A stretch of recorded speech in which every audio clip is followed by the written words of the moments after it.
Imagina que un modelo financiero, una construcción puramente matemática, de repente se rompe o cambia de estado, como el agua al congelarse. ¿Qué pasaría si los modelos que predicen los tipos de interés tuvieran un punto de inflexión oculto que nadie está viendo? Sería como navegar con un mapa que de repente deja de ser fiable en medio de una tormenta. Exacto. Una zona donde las reglas cambian sin previo aviso y te das cuenta, pues, demasiado tarde. Esa es una imagen potente. Pues hoy nos sumergimos de lleno en un documento que explora precisamente eso.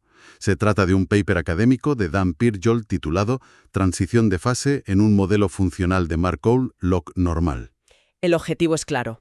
Vamos a meternos hasta el fondo en un modelo para los tipos de interés que, bajo ciertas condiciones, exhibe un comportamiento sorprendente, análogo a esas transiciones de fase de la física. Y vamos a explorar cómo funciona, por qué tiene dos fases tan distintas y sobre todo las enormes implicaciones prácticas que esto tiene. Eso es. De acuerdo. Empecemos por el principio. El autor nos presenta un modelo marco funcional para los tipos de interés. La idea, en esencia, es que el valor de los bonos se puede expresar como una función de un único factor de aleatoriedad, un movimiento browniano. A mí me parece de una elegancia matemática tremenda, reducir toda la complejidad de la curva de tipos a un solo motor. La elegancia es innegable y es su principal atractivo. La gran ventaja que señala el autor, y que es clave en la práctica, es que este tipo de modelo se puede calibrar exactamente a los precios de mercado de instrumentos como couplets o swaptions. O sea, no es un modelo teórico que vive en el vacío. Para nada. Se puede anclar a la realidad observable del mercado. Es como tener un traje hecho a medida para los precios de hoy. Entiendo.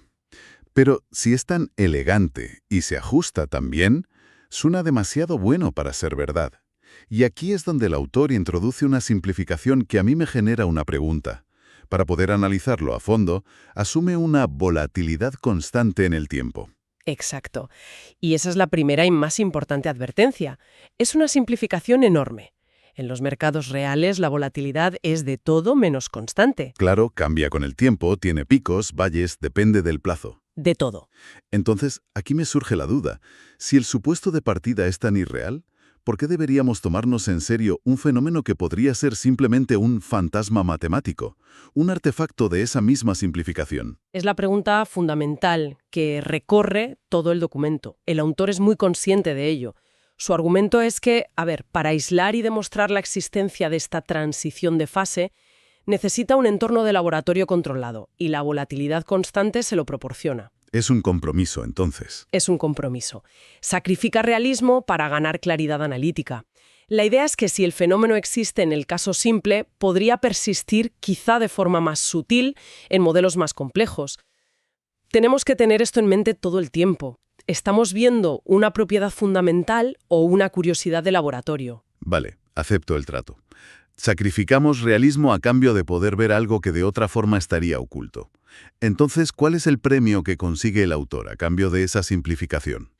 Pues el santo grial de las finanzas cuantitativas, una solución analítica exacta. Ah, Demuestra que bajo esa condición de volatilidad constante no necesita hacer simulaciones complejas ni usar métodos numéricos que siempre introducen errores.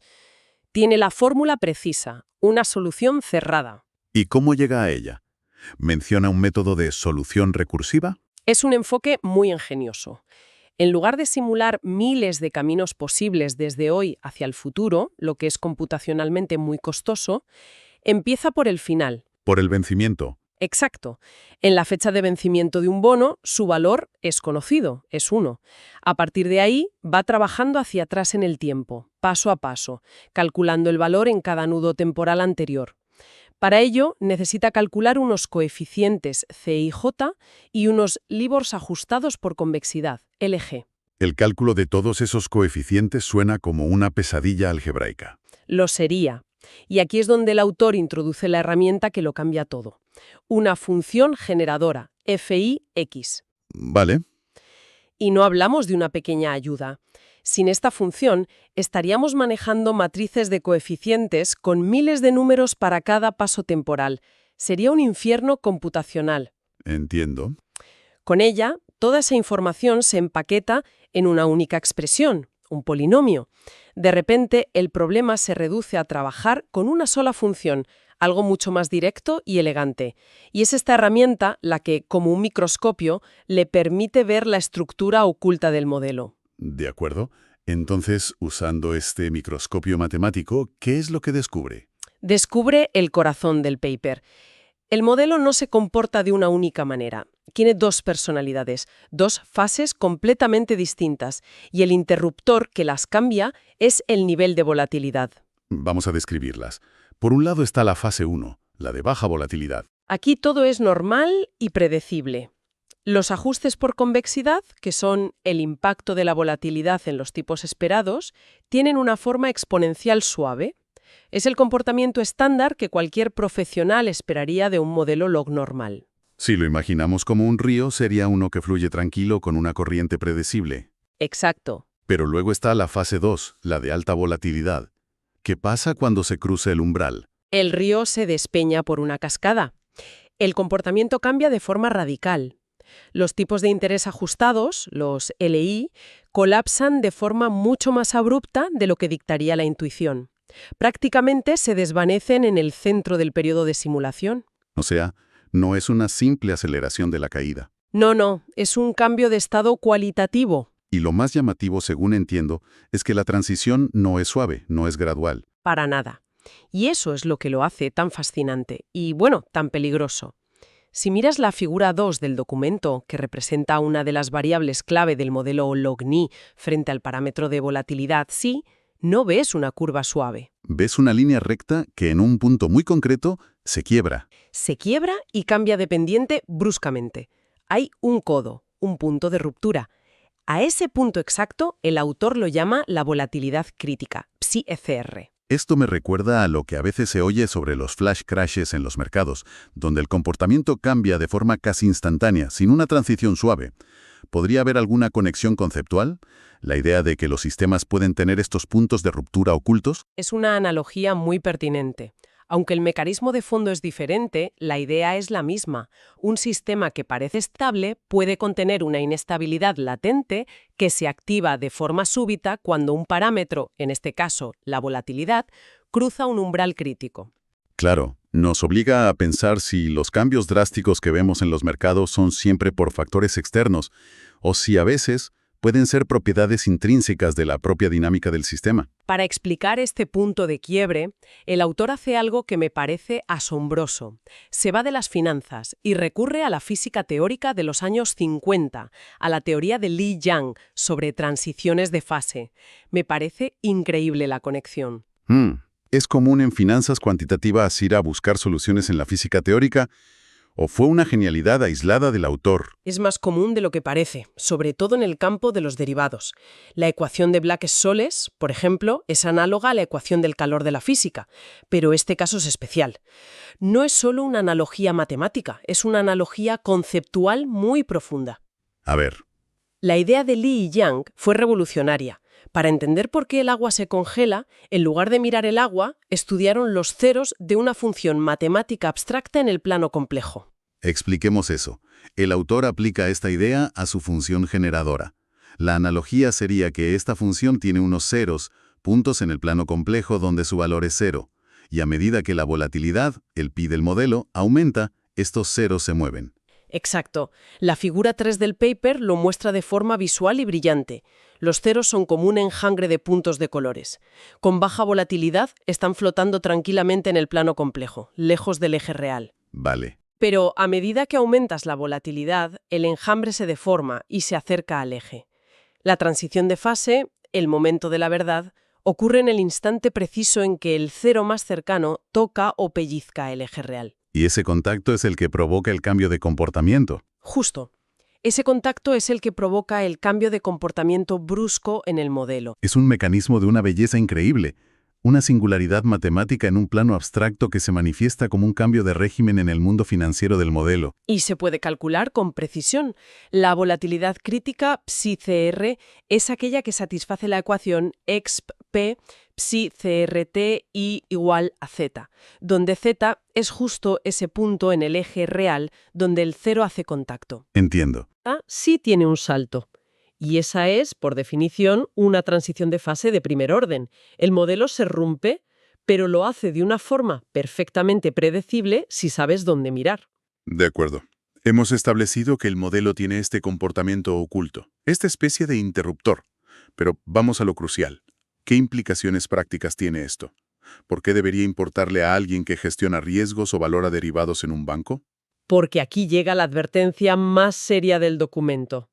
El autor afirma que los métodos de simulación numérica que se usan de forma estándar en la industria, como el método de Monte Carlo o los métodos de rejilla, son completamente ciegos a este fenómeno.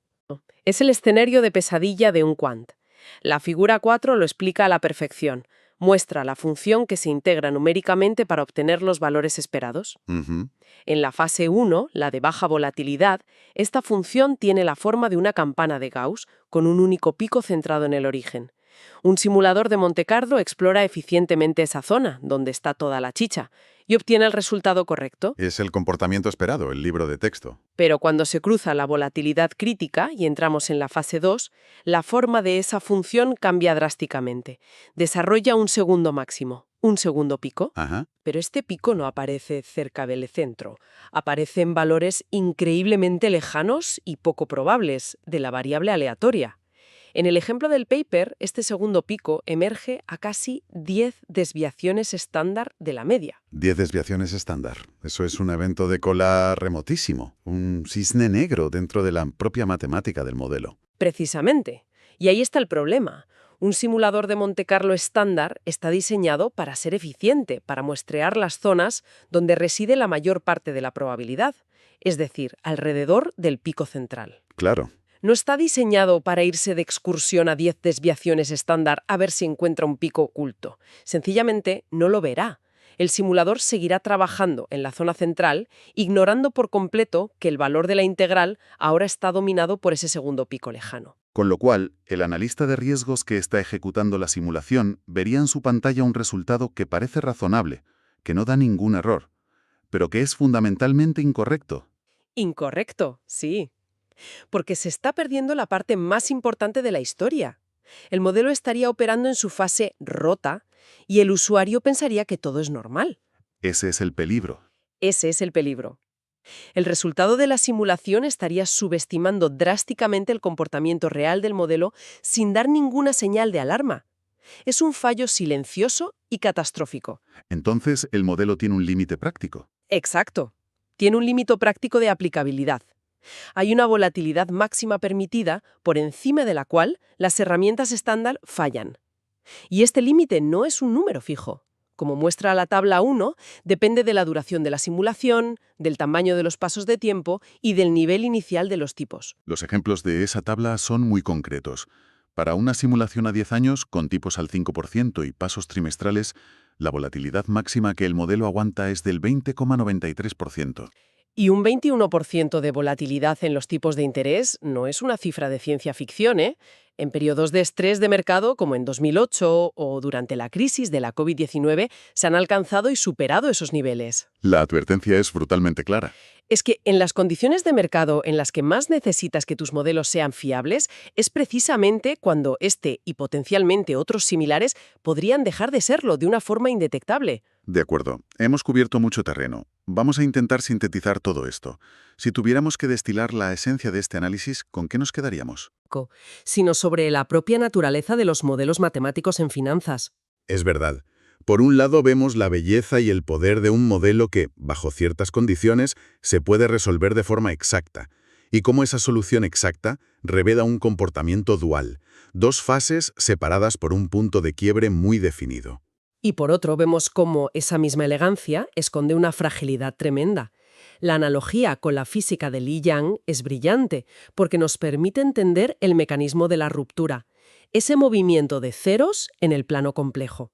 Pero la lección más importante es la advertencia final. Sí, la conclusión práctica, que la existencia de esta fase de alta volatilidad impone un límite superior muy real a la aplicabilidad del modelo. Y lo más preocupante. Lo más preocupante es que nuestras herramientas de seguridad, nuestras simulaciones de Monte Carlo, no están diseñadas para ver este precipicio. Son ciegas a este tipo de fallo. En resumen, lo que este documento nos enseña Es sobre la humildad que debemos tener ante la abstracción matemática. Eso es. Nos muestra que la aparente perfección de un modelo puede ocultar un punto ciego catastrófico. Es un recordatorio de que debemos entender nuestras herramientas hasta sus últimas consecuencias y ser conscientes de sus limitaciones ocultas, porque es ahí donde reside el verdadero riesgo. Absolutamente. Y eso me lleva a una pregunta final, una reflexión que el propio autor deja en el aire. Él mismo admite que su análisis se limita a un caso simplificado, como la utilidad constante para poder demostrar el fenómeno. Mm. Lo que nos deja con una pregunta bastante inquietante. ¿Cuántos otros modelos financieros, quizá más complejos y que se usan a diario en la industria, podrían albergar transiciones de fase ocultas, puntos de quiebre que nuestros métodos de simulación actuales son sencillamente incapaces de detectar? Es la pregunta del millón. Nos obliga a cuestionar si realmente comprendemos todo el rango de comportamientos de los modelos en los que basamos decisiones financieras de miles de millones. Quizá haya más cascadas ocultas en los ríos que creemos conocer también. Sin duda, una idea para seguir reflexionando. Ha sido un placer desgranar este documento. Gracias por acompañarnos en este análisis. El placer ha sido mío.